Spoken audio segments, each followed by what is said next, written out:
I had a chance to physically meet Terry Kramer in April. I knew of him for years. As we rebuilt the club up here, Terry was a fixture in the history of the club because he taught, and he taught clay modeling. And I've always wanted to take a clay modeling class. And so I knew of Terry, so I was excited to do that. And he agreed to be the focus point for this. And we did a shop tour and an interview and shop video about a month ago, and I rolled a bunch of stuff into a story, and we'll try to tell that story. So I'm gonna share my screen. And I just have to sit here, right? And these damn things, I hate the technology. I just As soon as I get organized, I'll share my screen. Here we go. Okay.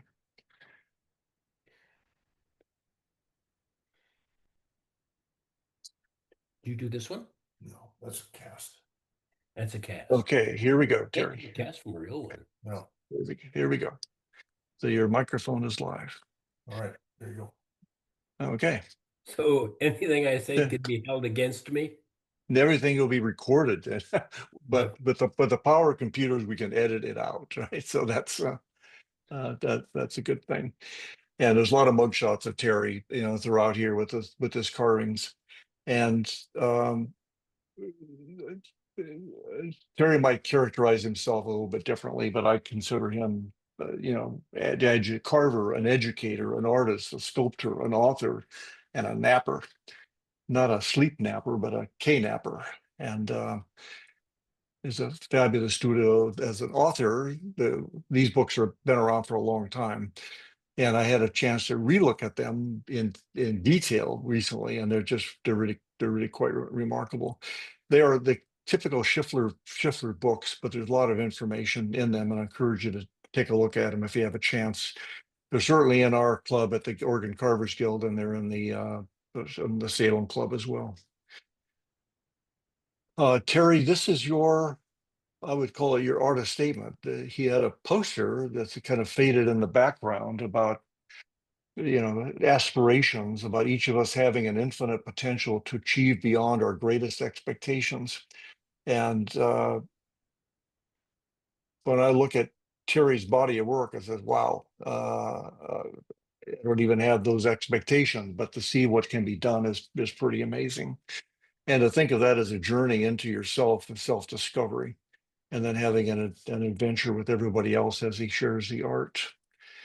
Um, I've asked Terry to do a self-introduction. So you can start with this, Terry, if you want. This is a Idea what carving, it a sculpture that you did. So Terry, you want to talk a bit about how you got into when I was Terry? younger than you. He's asking you. Oh, you want Can me you to? hear me? Can you hear me, Terry? Yeah. Okay. Yeah. So That talk, is that is talk. life size, and that's me, and it's a pretty good likeness. I've done 4 or 5 life size pieces. It was done in clay originally, and then it was uh, cast in hard dental plaster, and then you put a particular patina on it that makes it look like it's metal. Yeah. So you before all this you were an educator, is that right? You had a significant teaching background.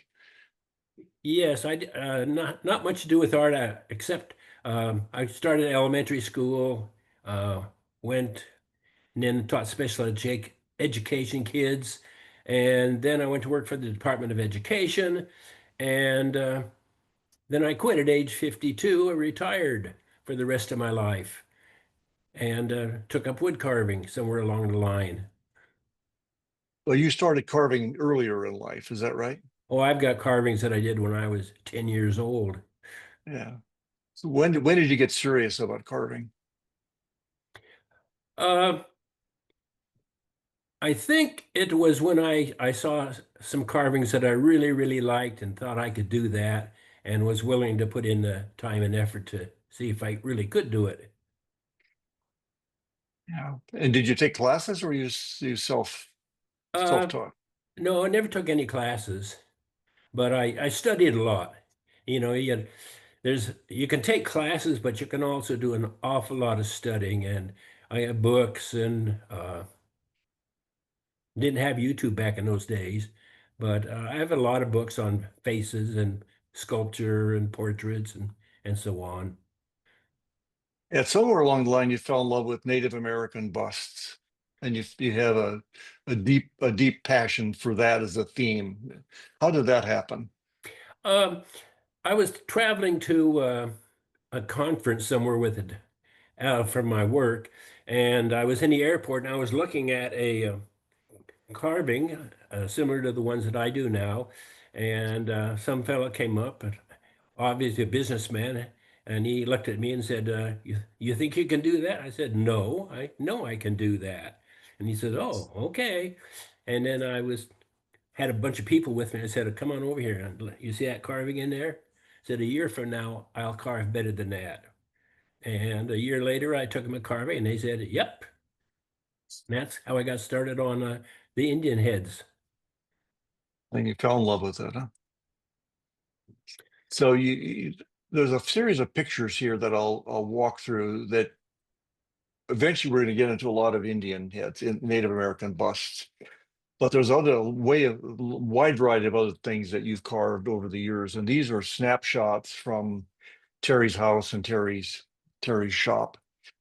Um, this one is a from a class, Terry, that you did. That's a student, and I taught this class, and this was she took this class, and one of the things we did in the class, we did a life-size face, and this was her life-size face, first one she'd ever done.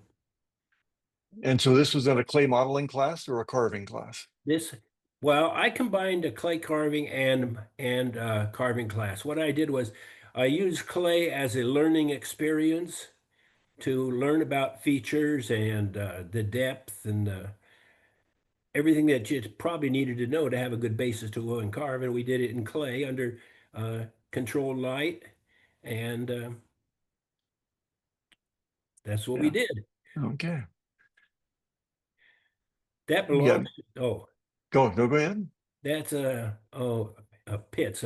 I traded this lady, Indian lady, for a carving for a clay mask. Lillian Pitts, quite well known. Yeah. I like masks, um, and that's just one that I've never finished. And next to it is the largest stone point that I've ever made. What's the stone? Do you remember? It's black obsidian. Ah, it looks heavy. Yeah. And the inlays here are It's a carving that I saw somewhere that I really liked, and I inlaid it with abalone shell. okay. And you did one Setzel style uh, Yeah, carving that it. this was fun to play with, just with different textures and that. Makes a pretty nice piece, not very difficult to do. And I did pretty well, did it freestyle, just one piece at a time. Um, and what I liked about it is you can see how it's carved into sections. Well, what happens with that is you don't have any stop cuts. Your stop cuts are already in there, so it's just a delightful thing to play with. Yeah. This is your living room. And what's interesting to me is the top of the mantle, which we will probably see it toward the end. There's some uh, non-wood. I assume there's non-wood pieces, as I recall. There's some stone pieces up there. I also carve in stone, and at the end of it is a ceramic piece. I've done some ceramics. Yeah. We'll come back to this theme. This is a billiard table covered with black cloth with some special carvings that we'll look at in more detail later, including this King Tut example. This is a photo collage where Terry cut out with scissors and mounted them on a board. And there's a little bit of a video here, a minute and a half long. So what is this? And the carvings, each one, at one point, each one is unique. Each one's an individual. Each one has a personality to it. and you see them in this light, but you can take them outside and put them in a different light. They're different people. I don't know. I just look at this as I think it's amazing. Where are you selling? At art shows?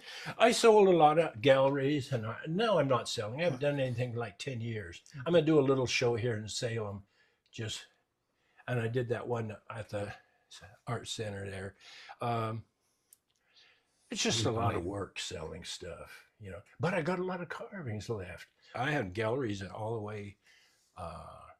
Florida's the furthest away, but I had Chicago and California, Oregon, several galleries here, galleries in Washington, galleries in British Columbia that sold the carvings.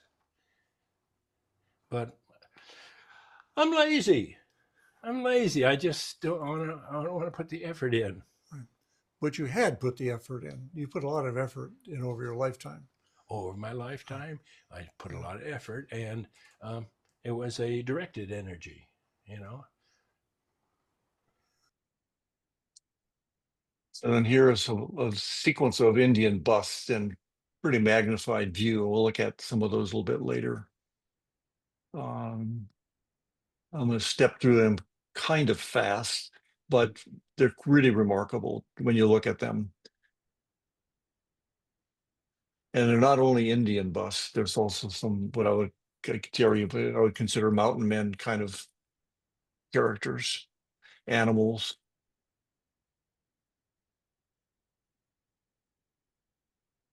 This person is chanting, in case you're wondering what's going on with that expression.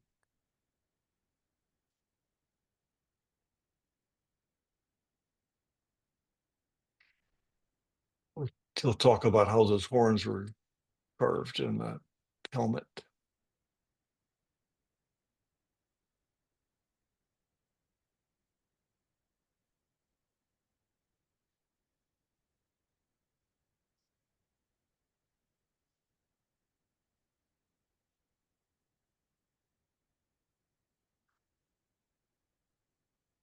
And these are all cottonwood bark.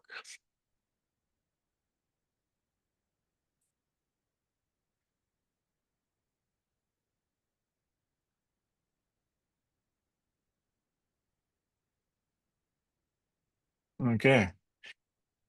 Jerry, any comments on those before we get started into the video sequence of things? No, not really. Okay. There's two videos here. There's shorter ones that can talk about light. Terry's, if I had to think of a theme for Terry, it's a rabid believer in light and lighting and importance of lighting and using lighting. And so there's a short video clip here. We'll come back into that with the light box. And then there's a 23-minute video right after this one on a variety of things, but showing him working. A lot of people like to see how carvers work, what the tools they use, what the setup looks like, those kind of things. So here we go. Lighting is very important for you. Light is exceedingly important. Yeah. What I is won't it? I won't carve without light. And I think other carvers should. I don't care what they're carving, they should have a good knowledge of light, and most of them don't. It makes all the difference in the world. So I'm looking at a distance with overhead light now, and then we'll turn one of them off. You can look at that, right? And you can see what that looks like. Okay, there's how much detail you have in this particular light. So if you're carving on that, that's what you're going to see. But look at the difference. What a difference that So make. when to you're shadow. blocking out something, now you're seeing the whole thing. You can see it develop, and I was amazed even myself looking at that, how much different that light makes. So this is where you carve. This is what I carve right here. You sit on that stool and you I carve. sit down here, and the light, this is my favorite position for light. The light comes down, hits your carving at about a 45-degree angle, and it depends. And then you get the same thing here. You want to work from there. Yeah. You work from the light and shadow. You're sitting on your canvas chair though. Yeah, I'd be Okay. sitting. I'd just be sitting on the canvas chair. And so this other this other stool is your bench, Yeah. Well, or here it sits as a bench, but I'd be sitting in a chair, and yeah. I'm just holding it, working on it. Okay. So it's you cannot in a diffused light, you really can't see what's going on, and it just makes so much difference. Yeah. And I'm working on a face from right here now. I'm doing all the blocking out and the big parts of it, but I can see all of that. And you take it off, you don't see it. The difference. You put it in a single bright light from an overhead, you don't see it either. So you're really carving to the surface, which is designated by the way the light comes off the surface. And if you notice on the left-hand side of the screen, that big thing is a light box. We'll go into that in a bit. So let's say I was going to do a carving in this. Looks like that. Nice piece of wood. You're taking a look at it, and if I were going to put a face in there, I'd probably put it right in here, right in there. So that's the first step. I figured out where it's going to be. And how did you decide it was going to be there compared to the region above it? Because is there more wood there? I just let my brain decide. So you just look at it, and it's not an analytical. you know, I've done 1,000 of these things. Yeah. So if someone were learning, the question, what would they just let their brain? Well, if it were a class, and they were working, first of all, I would give them wood that was more similar to this, and I don't want to mess with this. And maybe a class would have a piece of wood that looked like that, or like that over there. You have to kind of decide where you're going to go in this. You want to go, and just because of the weight of it, this probably should be up there, and this is out of here. So I think the face ought to be in here somewhere.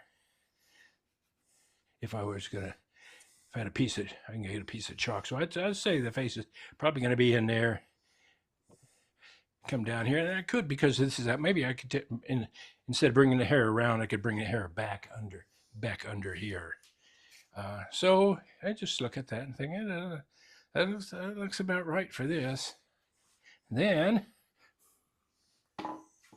this one is pretty easy. This would be like a piece that the class would use.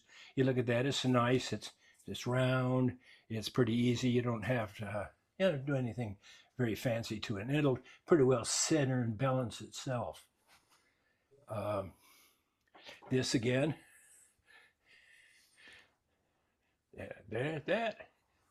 that, but there's what you see. So now I first start, and here's one that started.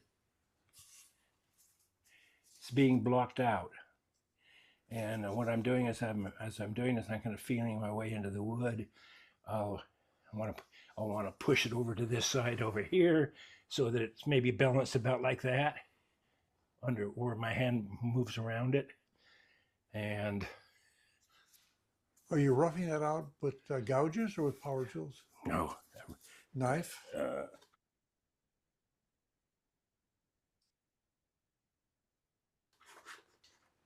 One like this probably. So a big knife. Oh, a big gouge.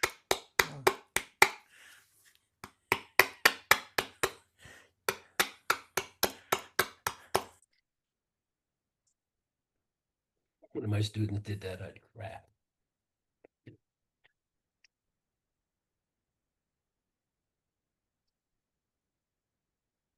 Let's see, why is this stopping?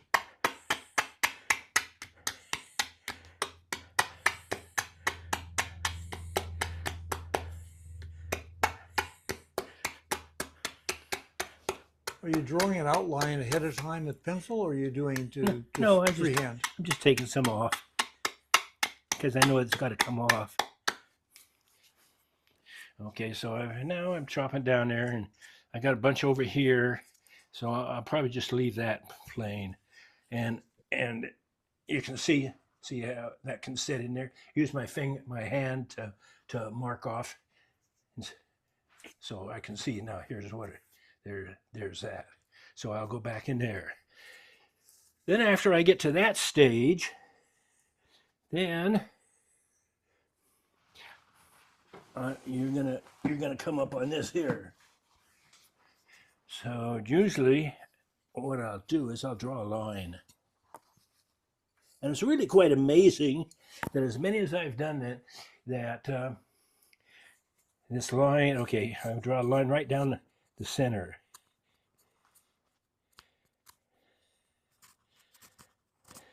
I draw a line down the center of that, and now that's going to divide that, and I'm going to try to work to pull it in. It's kind of interesting in that all the faces that I have, they are not real bilaterally real close. There's a difference.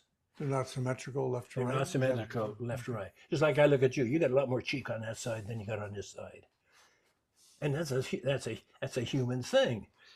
Faces, except maybe some really beautiful women, models or something. You could cut them right down this, and it would work. But for most people, you're going to get a difference, and you want a difference. You don't want them to end up being the same all. So I'll do that, and I do. I'll come over here. Face thing. I pretty well follow this pattern. I'll round it out. I'll decide where the eyes are going to be. Then come down here and cheeks. Then come up here and then keep blocking it in, and then finishing it. I made this for the class. So that's your model? Yeah, that's my model. And is it start upper left and go down, and then to top right and down? Down that way, then down that way. Right. And it pretty well gives the different things that you're going to be doing.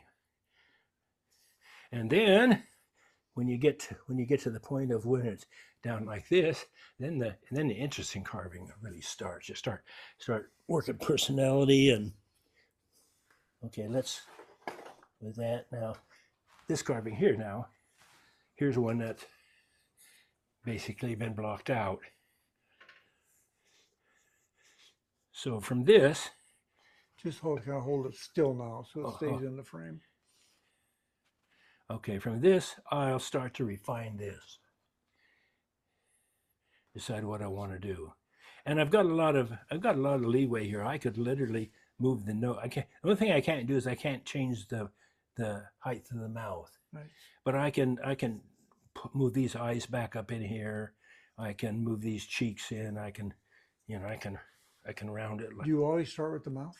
Hmm? Do you always start with the mouth? Nah, I don't know why I did the mouth. I normally don't do the mouth until later. Let's see what I do.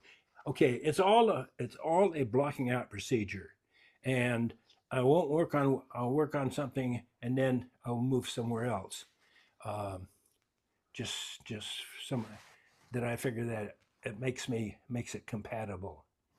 And I told you about the light, finding if you have a light from one side, it makes it bigger, the other side's littler, so you compensate, or you compensate.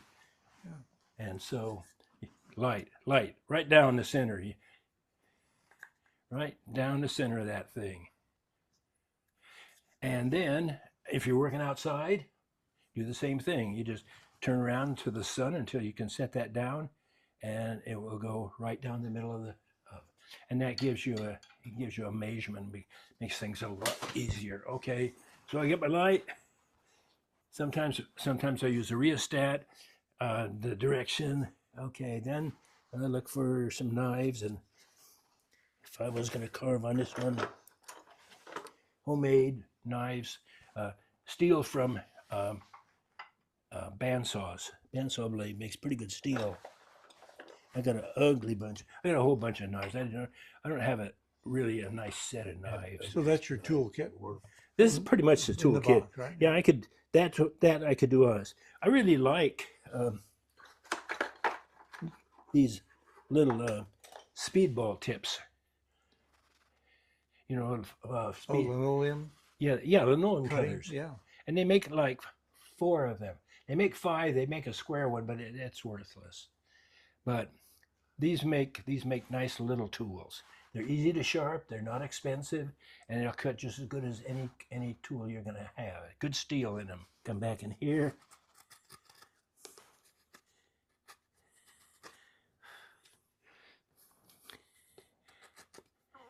And begin to bring that around.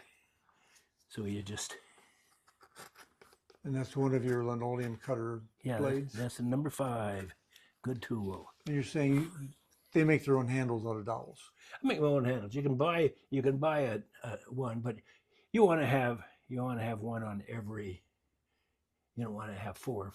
You don't want to have different handles on them, and you don't want to get a handle where you put a blade in and out. You want to be able to pick it up and use it.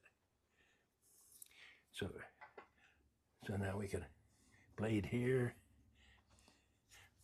We can begin to. Okay, you see that? Okay, we can begin to separate that out.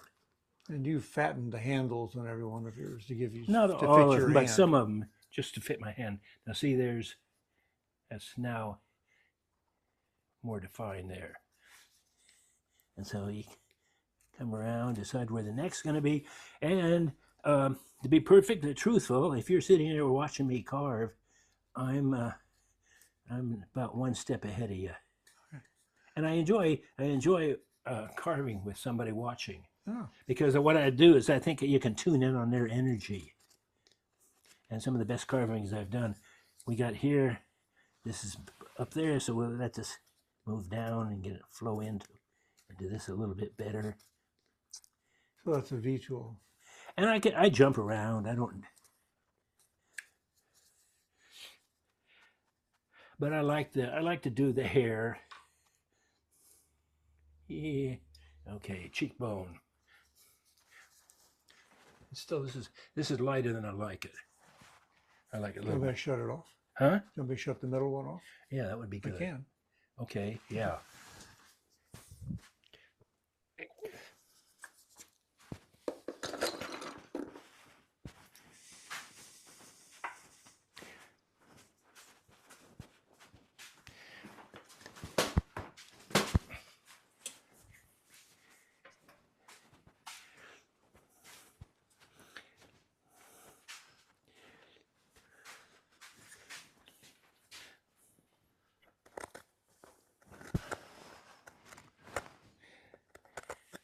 And okay, you look at there, the cheekbone.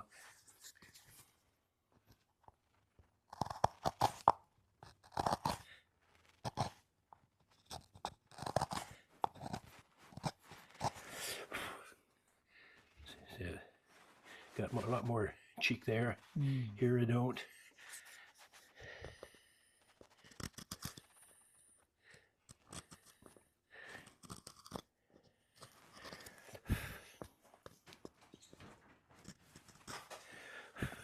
Yeah, you're whittling away. Yeah, we're making a video. Oh, still? Still. Well, fine. He's demonstrating how to carve. So we're making a video. Yeah. He'll be world famous. Well, I don't know. Well, he's already world famous. At least You might be infamous. he's Salem famous. Salem. Portland, same famous. Yeah, Salem famous. His mother knows him.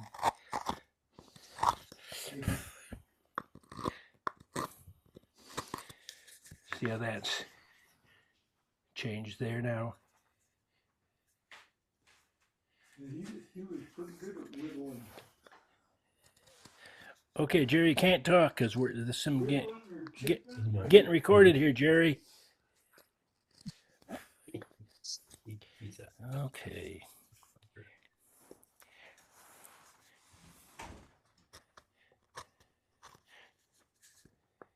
Do you tend to do the eyes last? Yeah, always last. Well, the hair last, then the eyes, or No, this I'm kind of what I'm doing is blocking it out just to.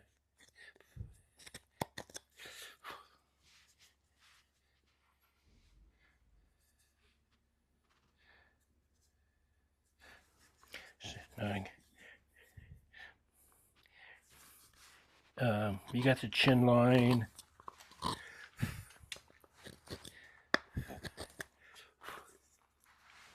The hair up here, we can get that a little bit more defined, see what that's going to look like. I speeded it up at this point in the video, so it's gonna zip through.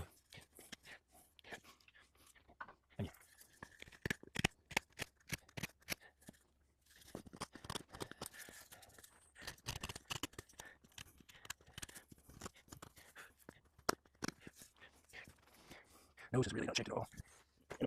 Genetic duplicate letter is still another 5. What are you doing now? Just narrowing the nose there.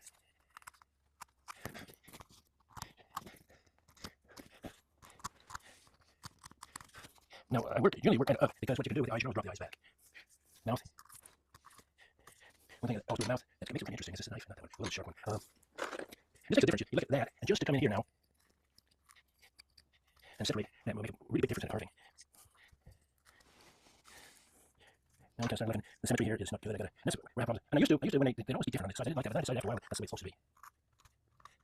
do you have an affinity for your own cultural history, your own background, or that you so mixed up that it doesn't resonate, or how do you think about that, or do you? I don't really. What do you mean? Well, you're European. You're not from Asia. You're not from India. So your roots come back probably from some country in Europe.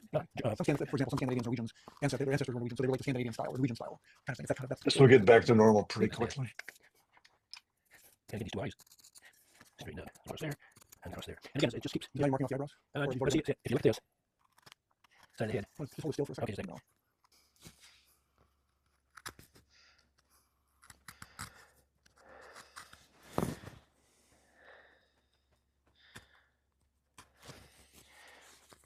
What are you doing now? Just narrowing the nose there.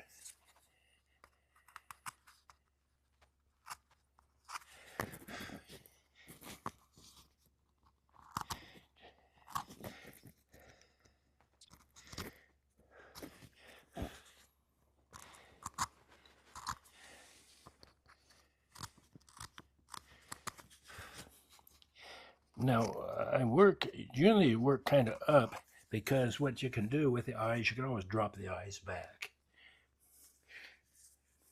Mouth.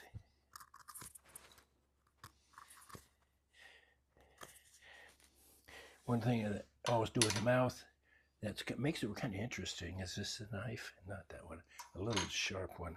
And this makes a difference. You look at that, and just to come in here now,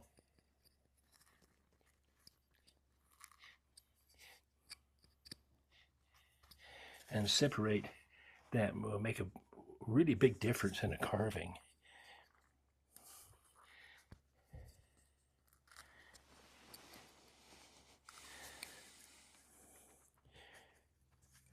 Now you kind of start looking, the symmetry here is not good. I gotta, and that's where I have problems.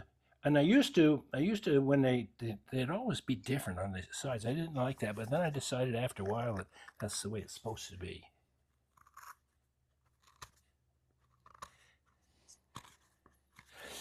Do you have an affinity for your own cultural history, your own background, or is that you so mixed up that it doesn't resonate, or how do you think about that, or do you? I don't really. What do you mean? Well, I assume you're European. You're not from Asia. You're not from India, right? Nope. So your roots come back probably from some country in Europe. Some for example, some Scandinavians, Norwegians, their ancestors were Norwegian, so they relate to Scandinavian style or Norwegian style kind of thing. It's that's the open-ended kind of a question. Ooh, that's bad.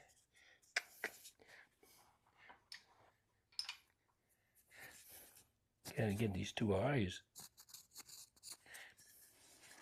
straightened up. So across there, and across there. And again, it just keeps. You So just, now you're marking off the eyebrows? Or have you already well, done see, that? see it. If you look at this side of the head. Well, just hold it still for a second. Okay, just a second. and then I'll- Okay, you look at this here. Just hold it steady if you can. Okay.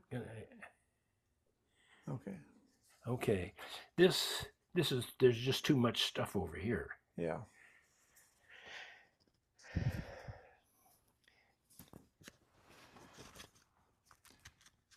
I think we're probably okay for this kind of demonstration about where you're at for this thing. Okay, How long will it take you from start to end? If you do you do in one session, or do you tend to just do a little bit and come back and do a little bit? What's your work style? here lately, my work style is I haven't been carving much. Okay. Before, I can always start a carving, and again, I don't know what it's going to look like when it's done, but I can come back to it later. I never have any trouble waiting, Yeah. and usually I pick it up and can immediately start carving.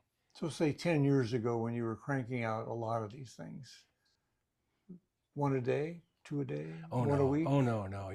You're talking about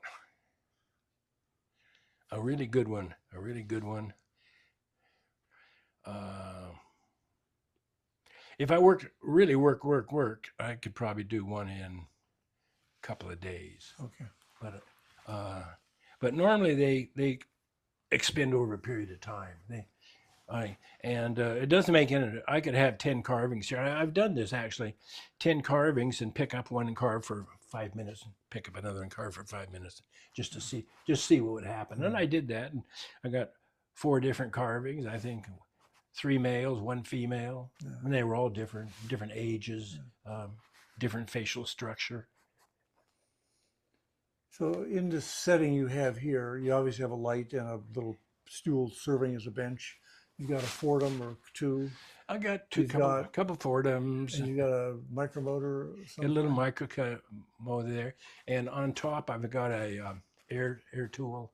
Okay. What? High speed. High speed. I don't know how many RPMs, but How do you use the power tools and when?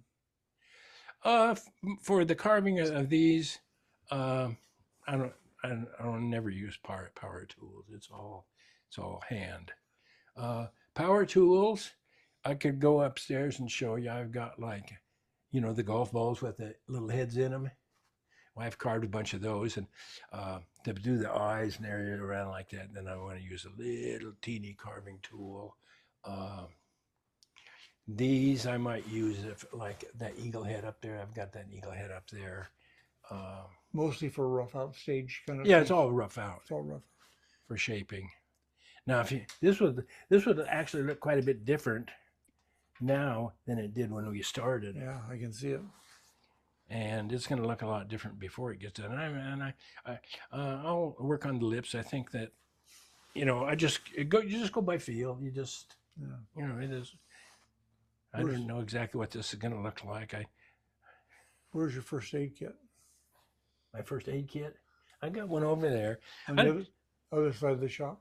Huh? Do you have Band-Aids or something here? Do you ever get cut?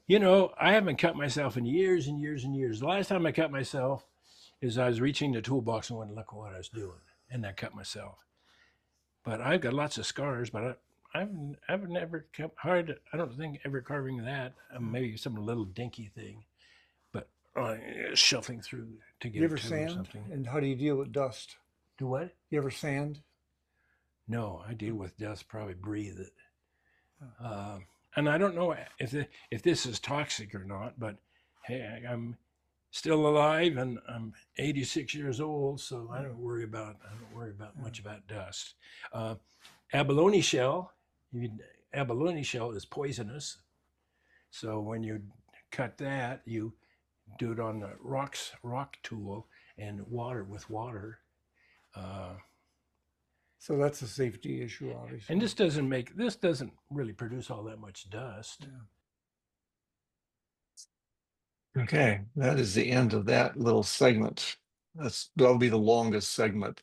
I'm just going to just check if you have questions, put them in the chat. Then I'll feed them into Terry. Terry, the question at this stage, I was struck by using the speedball blades that you had. I'm gonna just switch this to sharing thing. Do they last very long? Do you have to sharpen them very often? Is it because cottonwood bark is relatively forgiving that you can use them, or it's pretty remarkable that for less than $15 you can get four edges. Can you hear me, Terry? Yeah. Oh, Yeah. I thought That you was were the question. talking I to was, I was the feeding a yeah, I was feeding a screen question there. about the Um, speedball uh, tip that they're you have to cheap. start. Yeah. Yeah. Okay. Okay.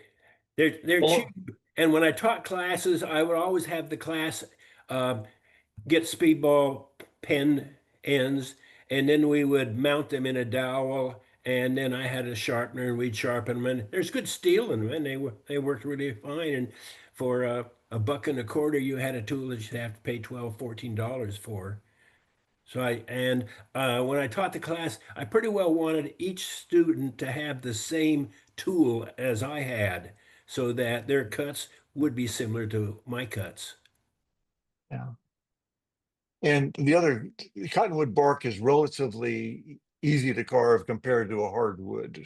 And so is that because a cottonwood bark you can use the speedball edges, or do you use it for other wood as well? You can use a basswood. Uh, Bark varies in hardness. It can get really nasty hard, and it can get fairly soft.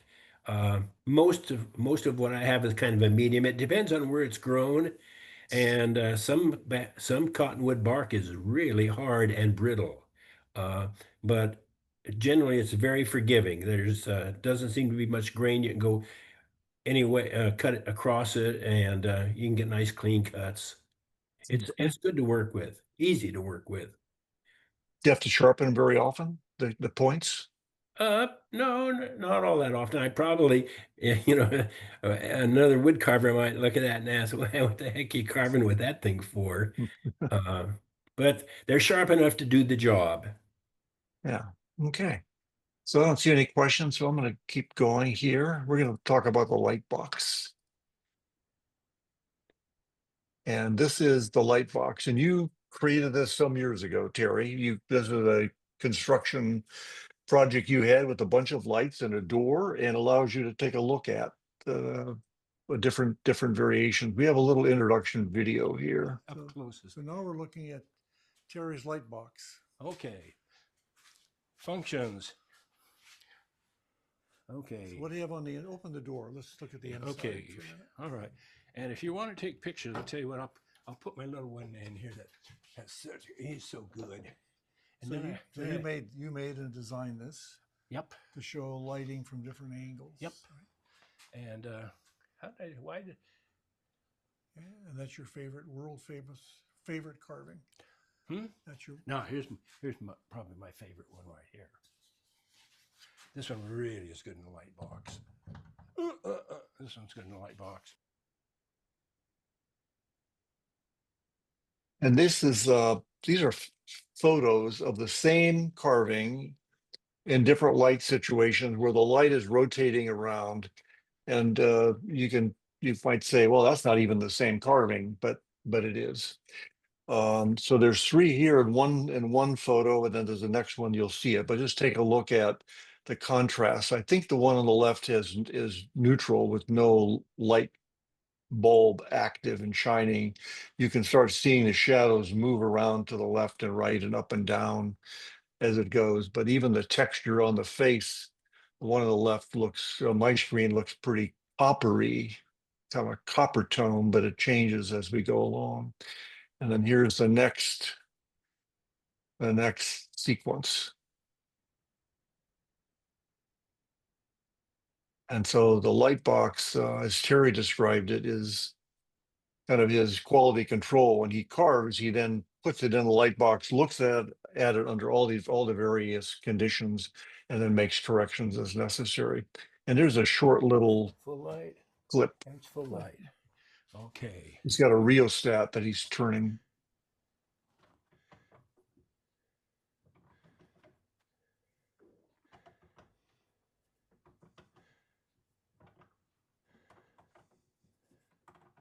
I don't know where we're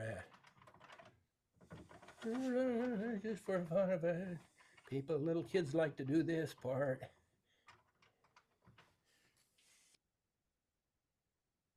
Oh, I don't have a light box. I say, yes, you do. Yes, you do. You got a house, you got walls, you got a light box. All right, we'll come outside. May as well do this while we're at it. Now we're outside rotating this around. Just pay attention to the Same height. characterization. Just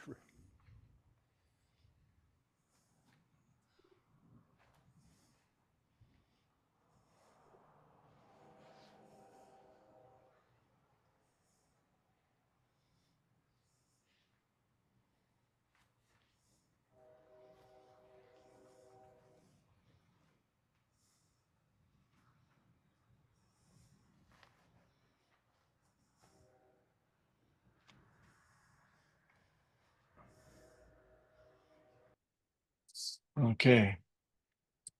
So that's the sequencing on lighting. And Terry, you can comment on this later if you want, but he made the point several times is that you look at a carving in one lighting, and it's every time you change the light, it's a different carving. It comes alive if you got expression and emotion in them, but the lighting changes, and it's really dynamic. The next video is going to talk about finishing, and these are the two products that he uses, and you'll see these. He mentioned the Grumbacher oil color. He uses ivory black to finish them, and he seals them with this brushing lacquer, Minwax. How did you finish boy, she's pretty. that? How do you finish generally, and how did you finish? I finish that? all of them the same, and I paint them with lacquer. Once they're carved and they pass the light box inspection, then I will go ahead and I will paint them with lacquer. And Is that a clear lacquer? Is a color? clear lacquer Clear. until it's sealed. Then once it's sealed, then what I'll do is I will take black Grumbacher I like, but I can use other black, and I'll take the black and tune it down, make it so it's fairly thin, and then you do the face. Then after you've done the face, then you get a cloth. You wipe off, leaving what you want to leave behind. And that's lacquer again? No, Or this that- is now Grumbacher oil. The lacquer is a finish coat. Kronbacher oil.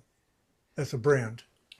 Yeah, it doesn't make too much difference. We'll look at it. We'll look at it later. Yeah, it's a Grumbacher is what it has. It has really a lot of pigment in it. Good dark pigment.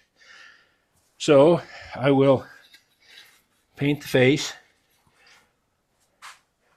Now it's been sealed, and then the next thing I'll do is I will take the black, kind of a light wash, go over it, and then I will work maybe probably with my finger or something till I get it the way I want it to be. And then I will take black, thicker now. It's thicker now. It's more almost pasty like. And then coming right out of the tube, then I would cover this whole thing with that. And then what I'll do is, a lot of times I'll use my finger, is I'll come through here to create the highlights. The lacquer will give this tone. Is this the lacquer color? Or are you tinting it? It's still tinted. You're still tinting it. Okay. Yeah, I don't have anything that's just, well, there's one that's painted over, not painted over. But if you're tinting using tinted lacquer, no, I'm not using no, you're tinted still lacquer. Using oil stain. still the oil stain. Okay. And the oil stain, what the oil stain does, it gives me control of it. If there's an area in here that I want to stand out, you just a little thicker in there. And this is a nice carving because it's got a lot of nice little surfaces on it. But those surfaces really get shown up a lot more by the dark and light. And this, the wiping off with the finger to get highlights. And then when you're all done, do you put a top coat on? Nope. No? Nope. Now the thing with oil stain is, I've been to Italy, and you can see things that are 800 years old, and the black still looks black. So black is a good. The finish on this should last years and years and years and years. And if it were to age a little bit, I think it probably would look cool. It'd look good aged. So the lacquer is providing the sealer for the whole. Yeah, if Are you you didn't- sealing the entire front and back, No, or no, just what you're just what you're here's carved? what the wood looks like. Yeah. So that's unsealed. It's unsealed. Okay. Yeah, and I paint this enough until it's is sealed. Because if you don't get it all the way sealed, then you put your black on it and it absorbs into it, and you can't manipulate it. You can't lighten or darken it. And I finished everyone exactly the same way. Never changed. Okay, that's the end of this. We'll pause this here just for a second. I asked all these naive user questions about the lacquer and the oil because I am not familiar with Grumbacher, but that was Terry. A lot of people struggle with finishing. They do the carving, but then they get stuck on the finishing, and so you keep going through that. Let me look at this question. This is from a new carver. He said, for someone who has never carved a head, this Terry, I'll read the question. You can see if you can respond to that. Someone who has never carved a head and is facing a 3-inch by 2-inch square piece of basswood, what advice can you give to get to a final head? Do you draw something on the wood? What knife do you use? This is a beginner question. How do you get started? All right. I'll tell you, when I've taught a lot of beginners, and the way I start with the beginners is I give them some clay, and I give them just a silhouette. And the first thing a beginner has to learn, if you're going to carve the clay or carve, you have to find out what the features really look like. You have to know something about the depth of the face itself and the structure. You don't just start carving a face. You need the underneath substructure. And in my classes, I spend half my carving classes using clay. I'd start out with a little silhouette and tell them, okay, do it. And they would do it. And then we would take a look at what they should do. And almost invariably, their faces are way, way too flat. They don't understand the thickness. And so I think when you come to that and carve, you have to have some understanding of what a face really looks like. And so when I teach somebody, I try to have them working clay first so they can get an idea of what it's supposed to look like and how some of the dimensions in that. Uh, Other than that, what'll happen, they'll be flat. They'll just carve that face just on the outer surface of the wood. And you've got to, for me now, you got to go in and block it out. You got to start with a structure that you can work with, and the details are probably one of the easiest things to do.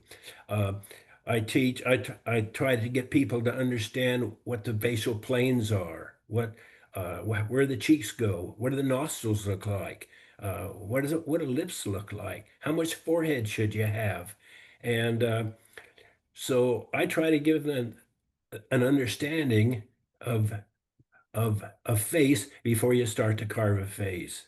And the way I carve, you kind of see it. I block it out. I block it out, and then the detail is the very last thing that I do. And a lot of people, it's one of the first thing they want to do. But I think if you're going to get depth into carving, and or I'm trying to carve realistically, you've got to start with the substructure. And so I don't know if I answered your question or not, but if you gave me a block of wood that was 2 by 2 and wanted me to carve a face in it, I don't know, that would be a nasty challenge for me. Thanks, Terry. Simon, I'll just mention a couple of things. Terry Moss is teaching caricature classes. We had him teach a 1-day face carving class because the facial features are the key for that. My mentor growing up not so long ago was Jeff Harness, and he advocated learning how to carve an ear and just carve an ear and learn the details of what an ear looks like, and then do a nose. That's not the architecture, but at least it helps you kind of look at the details. Terry, you might disagree with that, but that was what. No, I don't know. You have to know the details, but you Yeah. have to put them on. You have to put them on. You add them. The details are the last thing I do to a face. Hmm.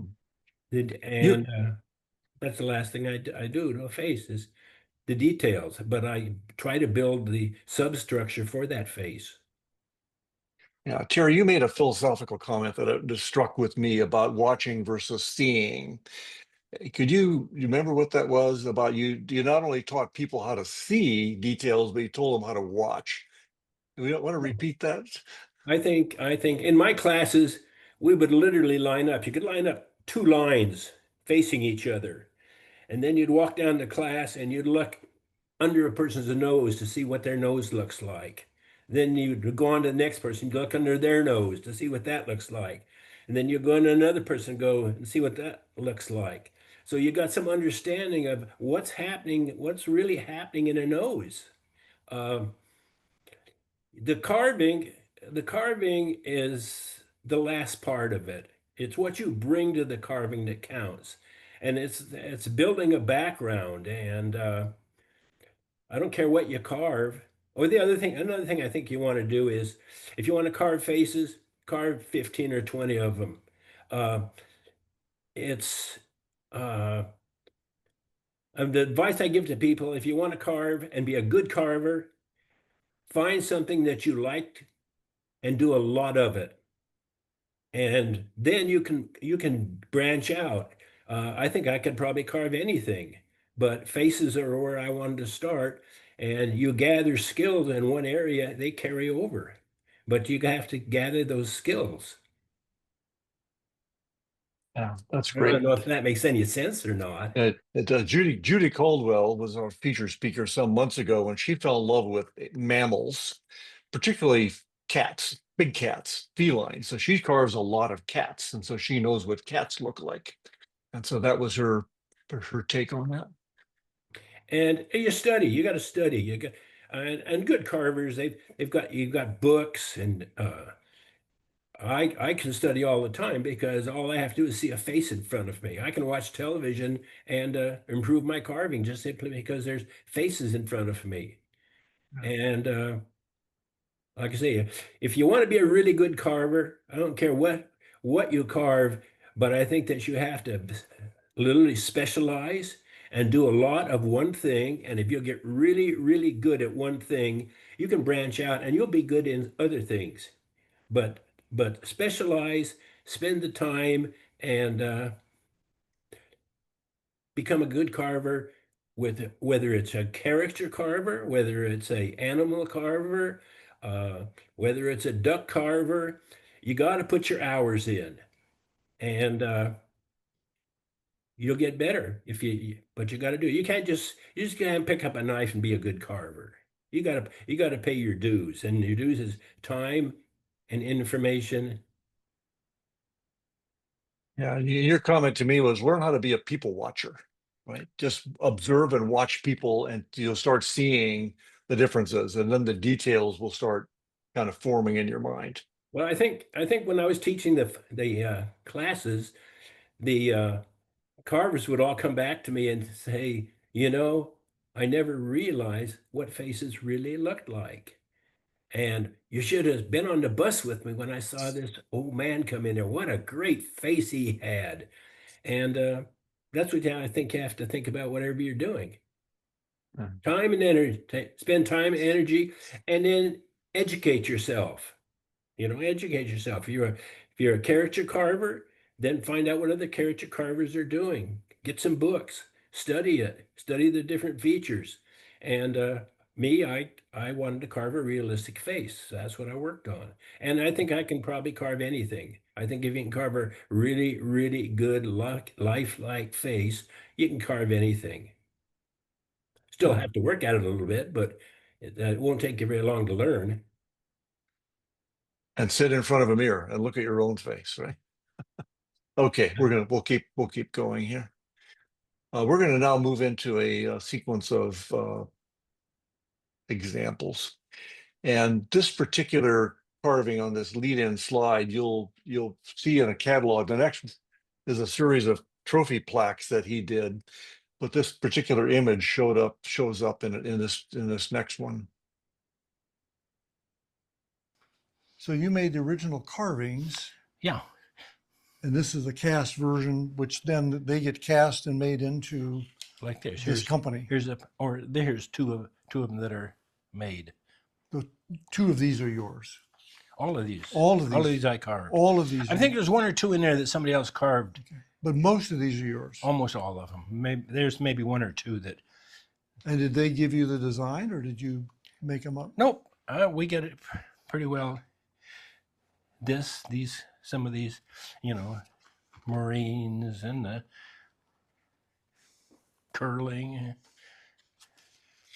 And these would Can be I for talk trophies now? to hand Can I out say for something? Yeah. sporting events. And Yeah. Let's say award. let's kind say of When I your got things. team, this your job, team won I the had league done some commercial carving for some other people, and basketball they tournament. made all the money. So this is And here they are. Here's did all the carving, and so I went to decided golf, that if I was going to do carving on a tournament commercial and basis, you won I was it, going so to get paid for you it. get a plaque with And I also your wanted to name figure and out the how long date it would and take to do a carving.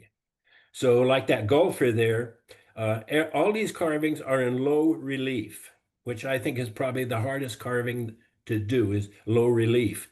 Anyway, I made a clay one because every one of these I made a model in clay and then I carved it. And I timed myself to see how long would it take me to make like that golfer. And it took about 8 hours originally till you finally got it down to where you really liked it.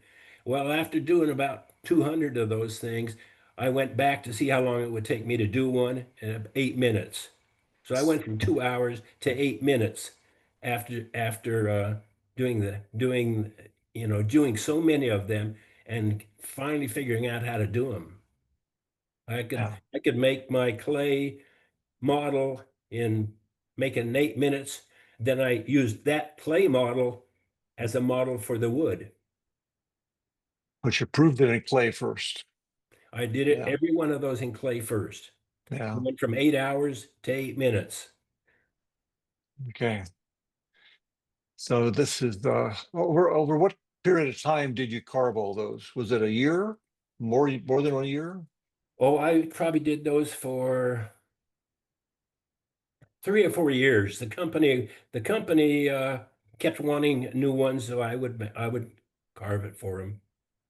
A Okay. basketball player, a hockey player, a swimmer, various for the athletic plaques.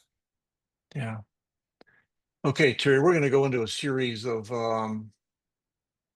short little video clips now on your famous So what about carvings. the horns? you get a really horn-like finish. You carve it, smooth it, and then scorch it with a torch, and then take extra fine steel wool it off, give it a coat of lacquer, and it looks just like horn. But it's wood. It's whatever. Yeah. It's barkwood. It's basswood. It's bass. So what's any origin story on this carving? No, but it's I think it's one of my very best. The story that I have that I feel like that is the young man, and that's him as a youth, and that's him as an old man above. So what about the horns? Just a carving that come out of the wood. So that the horns are always added on later on. The horns have to They're- be added on, yeah. in a actual sense. How would they wear horns? Would they be? I'd be like that, I mean, how would they mount them? Is it a hat? Oh, you could make some kind of a frame inside, and they would be buffalo horns, probably. This is his hair, not a wig, though, right? Yeah, that's like a hat. He's got Like a buffalo skin, a big buffalo skin hat Okay. on his head. So it's a bit of helmet. Yeah. You Okay. got a helmet with horns. I'm impressed with the bead, the necklace, all the hair, all the details below the chin is really pretty remarkable for me in this carving. Seattle, and I'm up in this building, and have a show. It's one of those art things where you have a room and people come in and look at the carving. And this old guy came up and looked at it and he said, "Don't stop carving. Don't stop carving. Don't stop carving." And this was fairly early, but he was kind of fun. So it was a motivation for you. It was, and you can see it's quite different from the others.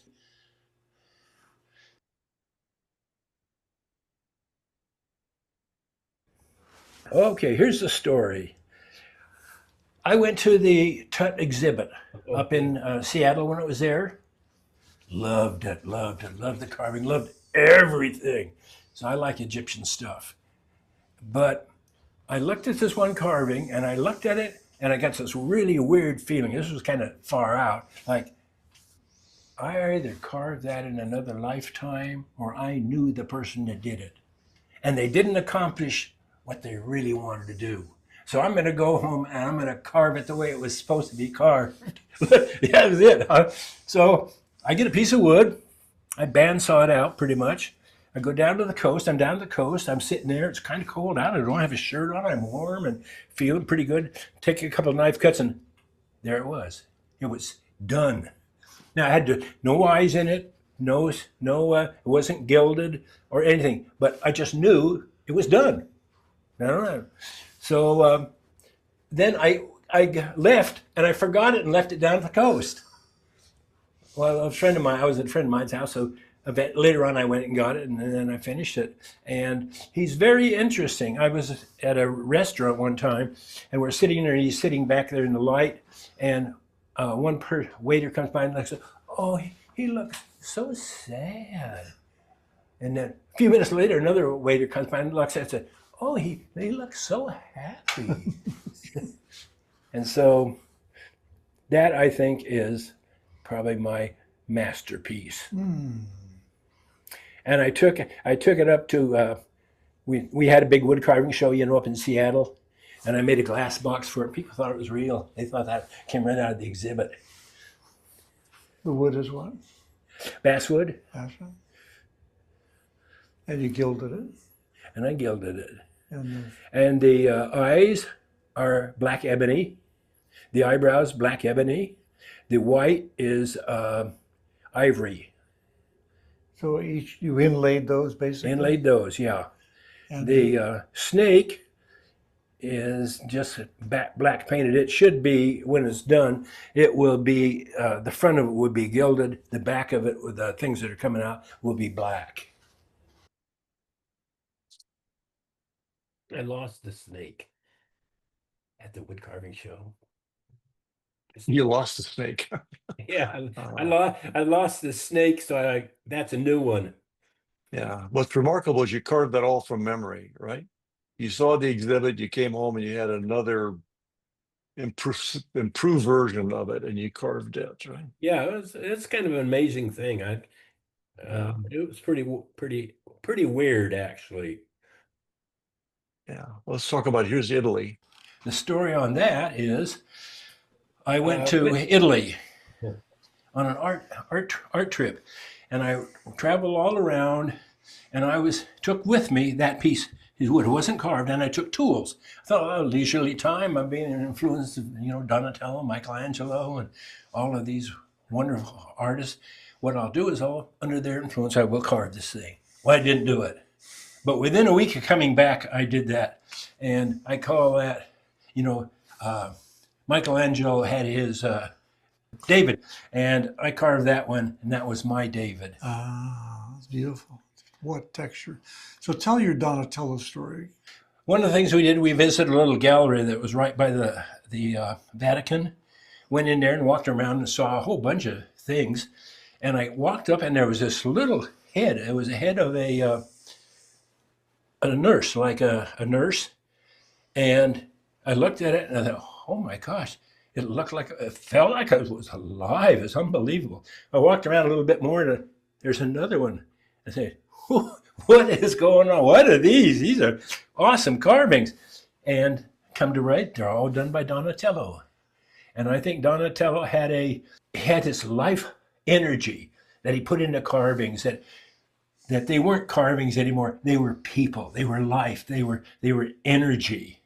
And I said, that's what I want to do. That's what I want to do. And then I went later on to a small church in Nice, and hanging out on the wall was a painting, and it had that energy in it. All through Rome and through the rest of Italy, never saw anything that had that energy, but I did see it in those pieces. So I called him Moses Jones, carved him about a week after I got back from Italy. And it was fun because, you got all that hair and beards and all those things. So he was fun to do. And the wood, what is the wood, do you think?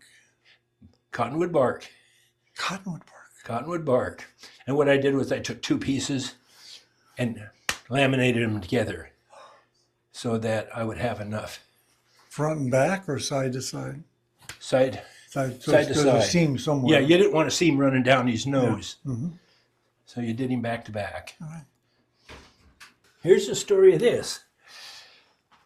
I was interested in the environment, how the environment changes things.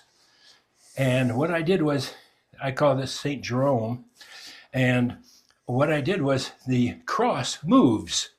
And so what I did was you took pictures of it with the cross in different positions, and would that change the tenor of the carving itself? And so there's a position. There he is with the cross behind him. So that gives you one aspect. You want me to take that thing off the top? Is that a nuisance? I could take, I don't think that needs to be there. Let's see. Doesn't Let's need to go. be there. It's Okay. fiddling around now.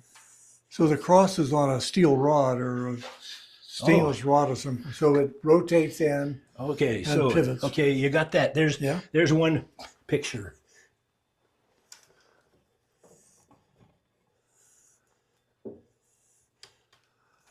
There's another picture.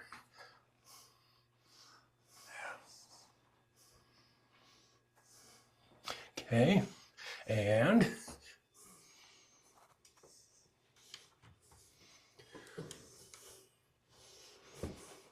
turn to it, stay. Stay. There's another picture.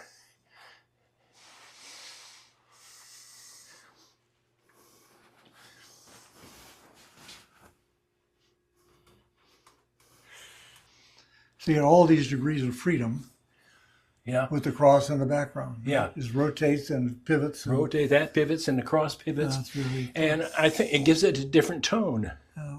And where's the crosses in front? The crosses in back.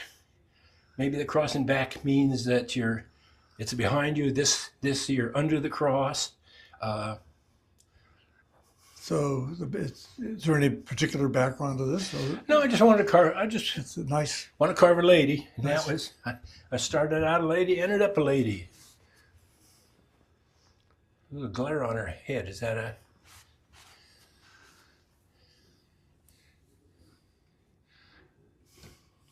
Oh, she looks a lot different from this side than the other side. Of course, the light's different here. Very distinctive jaw, isn't there? She loses a lot of her jaw there. Side view. Yeah.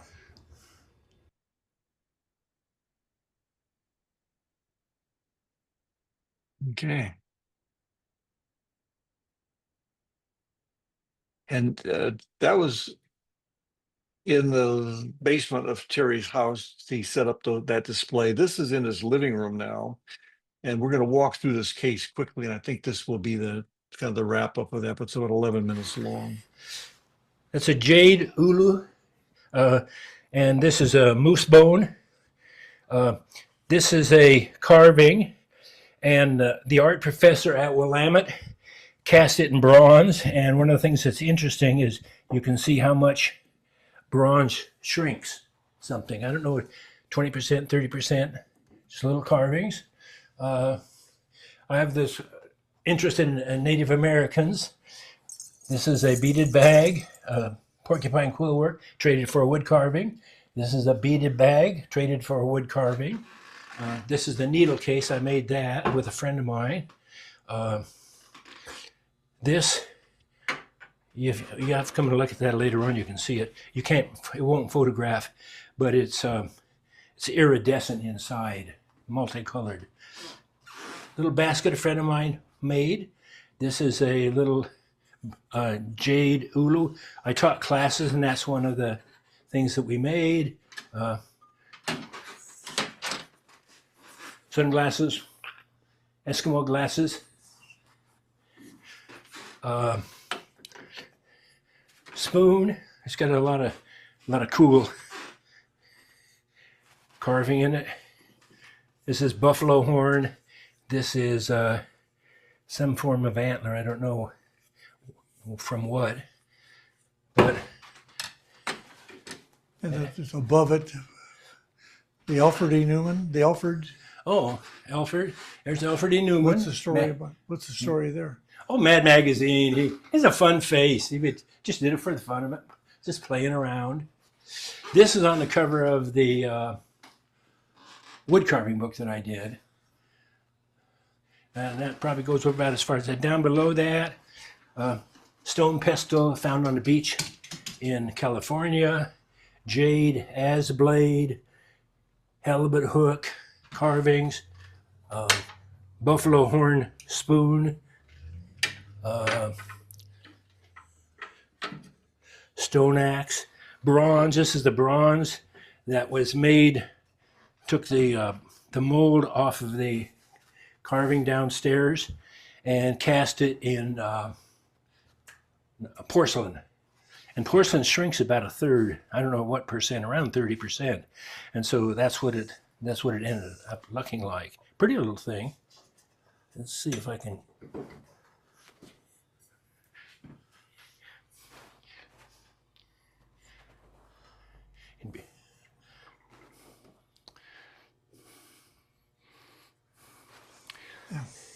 And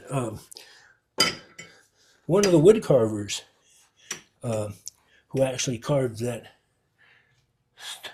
coat rack over there did the bronze, did the porcelain work. And that's gold plate on the porcelain, carving, sculpture, a little hand hammer, Native American. This is a beautiful piece of wood here. Let's see if I can bring it out and show it to you.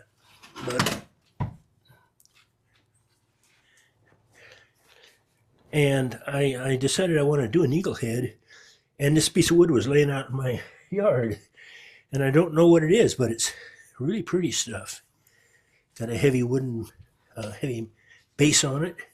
It is heavy. I'm gonna leave it out. I'm gonna take it home and put it next to the other eagle that I've got over there. Other stuff. That's probably about it for this side. So you have This carving I bought because a European boar, and I really liked it. I just liked the way the carver did it.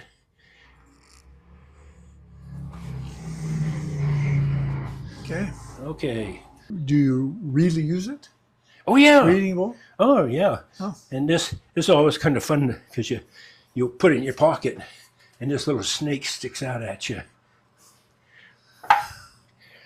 So what do we have on the top shelf? Okay, you can see this guy here. That's Dirty Ernie. had a Easy Rider magazine, and I saw that picture with that face, and I thought, I gotta carve one of that. He just looks too cool. Stone knives, bunch of different knives, vertebrae with a arrowhead sticking in it. That's where that one knife went. The copy of the, what do they call it? I forget her name. Cave art. Bronze. No. Ivory. Ivory. Yeah, ivory. Bear tooth. But I bought that knife because the guy that makes those makes the nicest knives. He does it. I don't know of anybody that does a nicer job. The napping on it is just wonderful. I'm looking at the bark figures above. They're pretty dramatic. Okay. Yeah. Where do you go from here? Down one shelf. Down one shelf. Okay. This one of the lady wood carvers made this, and this was always fun because you asked the people, "Can you tell the sex of a ladybug?" And look real carefully. Check out the spots on it, and see if you can tell, male or female. Have you seen this before? Female.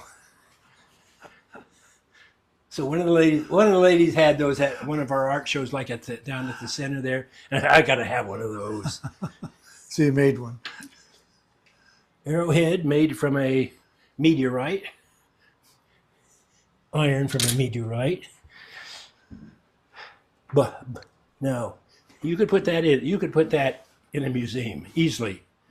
This is one of the carving I did. I did two of these. I actually gave one to a friend, but they are copies of rattles.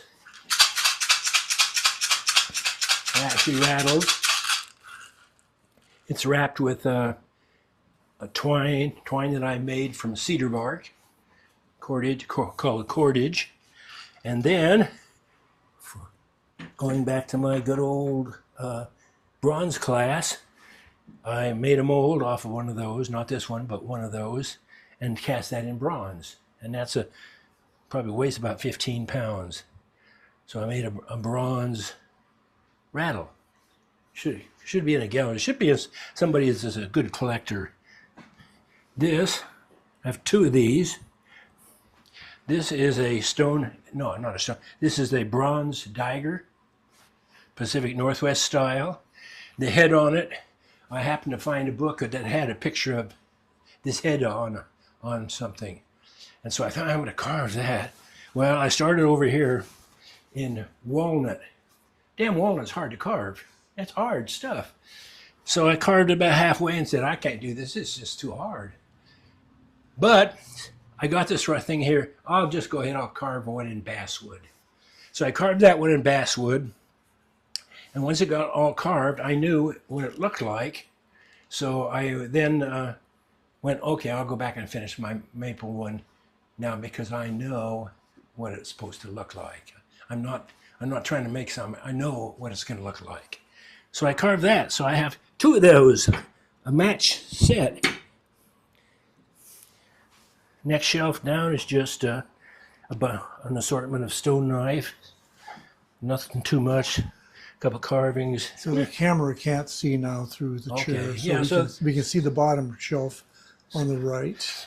Stone knives. This is a collection of just stone knives. Nothing too exceptional. Oh, this one is this is pipestone, Minnesota pipestone. This is slate. It's the same slate that the Indians made pool tables out of. I'm kidding. No, it is slate.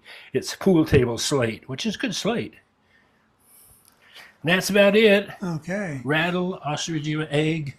Yeah, really, two knives. So you got a paddle? I had a paddle. Now we're paddle on mine we're was going to $200. speed it Buy up just to get through the living room. That little, Hey, talk about your that skull. little thing. Well, I was at a wood carving show, and one of the wood carvers at the show said he had a plaster skull. The saber-tooth tiger. Saber-tooth tiger, and he asked me if I wanted to borrow it and do a carving of it. And I said yes. So this is the result. Oh, here's the way they fit. Like so. So the cast of that piece that came out of Delivery of Raised Targets. in Los Angeles. In Los Angeles, and it was very much Yeah, fossilized Los Angeles. saber-tooth tiger at the head. Yeah, and it had, well, of course, this wood, theirs was made of actually plaster. And when it fell off the table, and broke this in a bunch of pieces. And I just put it back together and just had fractures in it. So let's do one more. Above the TV, you have a cattle skull. Full-size buffalo skull. Buffalo skull. And I actually had a real buffalo skull sitting right next to me, and I carved that with as much authenticity as I could. I didn't take any measurements or anything like that, but I did look at it and eyeball it. And, I'm going to trace it to get the profile on it. The horns, I was going to do a show and take that down and hang it, and so I need horns. I found some just a couple pieces of cedar, and I cut them out and shaped them and burned them. Got those done. It took a long time, just a little while to do that. So I like it. I got the buffalo skull. I wonder, yes, Did you? What is the stone? What's the stone? orange elbow. I don't see if you take a picture of that. But the white one is kind of ouch, cool in the white. You can get that in there. Yeah. They'll see. What did you have to do? You pick up how much is carved and how much is natural? A lot is natural. What I basically did, I just balanced. First of all, I balanced the stone on the other stone, and then I put that area in there and cut back in far enough so that the light would come through it. And I call it, of course, nebula. So you drove for a ride. And then I drove for a rod, and then there's that black stone. The same stone sits right up here. This is a good carving stone. Heavy too. That it looks like really looks like a black marble, but it's not. I don't even forget the name of what it was. How do you carve that? Power tools? Power tools. You can do it hand tools. How hard is it? It's not as hard as marble. Matter of fact, until I carved that in the morning between breakfast and lunch. I can fairly fast carve. I mess around. This is another one That was a speeded up version, and you have to tolerate the audio for it, but otherwise it would take too long. This is the last 1 minute of obsidian knives, which is the napping part. I took a class in bronze casting at the college, and there I cast a whole bunch of things, but these I cast this knife. This is the original. Then I made a mold. Then I made a wax piece. Then I put it in a casting material, and then cast it in bronze. So this is a bear claw or bear jaw. That is a bear jaw.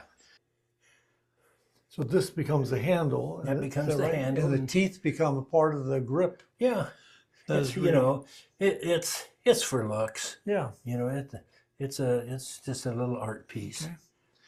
So we have to talk more about your obsidian, and the process of working stone is called what? Flint napping. Flint napping. Yeah. Okay. Comes from the gunsmiths that used to make gun flints, and so it carried over.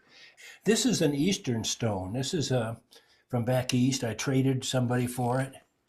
This is obsidian from Glass Buttes. This is obsidian from Glass Buttes. This one is glass, and there was a flashlight in it. You'd light it up, and the end of the thing would glow. And that is the grand tour of Terry's shop and house and museum and art gallery. So that was a speeded up version, Terry, as a way to kind of get through a lot of material. What's staggering to me is the huge output, a huge variety, the wide variety of materials, and the absolute quality is really astounding. Let me just kind of figure out where I'm at here. Okay, let's see. I got you spotlighted, Terry. Okay, we're going to get back to everybody on the screen. If we try to do all of that in person in one place, I don't think we could get through that. So, you know, it's a trade-off between trying to cover a wide variety of material in a compact and being able to zoom in so everybody can see. And you'll be able to go back and look at this, and the PowerPoint slides and the higher quality video will be available to look at if you want. And it'll be on a Google Drive in about a week. So Terry, I'll give everybody an opportunity to ask questions or put them in a chat. You can turn your microphone, make it live, and ask the question. Or Terry, did anything come to mind that you would like to comment on before we maybe wrap this up pretty soon? Nothing in particular.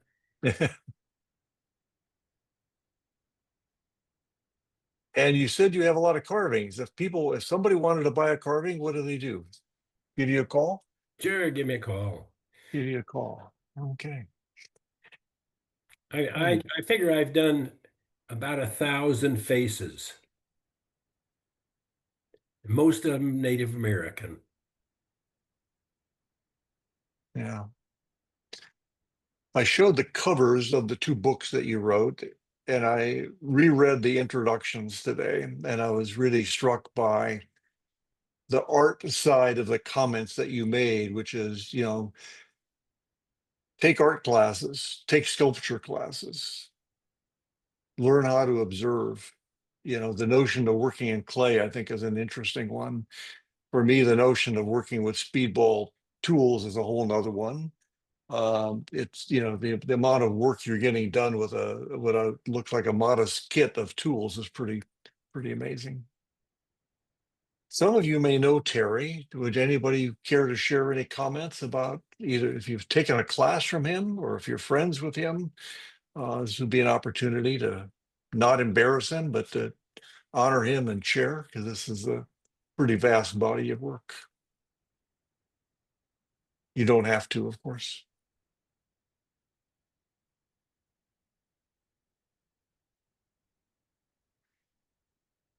Okay. Well, I think we'll call this done. Thank you for joining. If you have any comments you'd like to send via email, please do that. I'm always open to hearing about this, about other ideas or other speakers that you would like to hear about. We'll just keep at it the best we can. Terry, thank you very much. I really appreciate the time you've taken to get us to this point, and I look forward to interacting with you in the not too distant future. Okay, well, thank you very much for doing this. Okay, take care, everybody. We'll see you. Okay, bye-bye. Bye.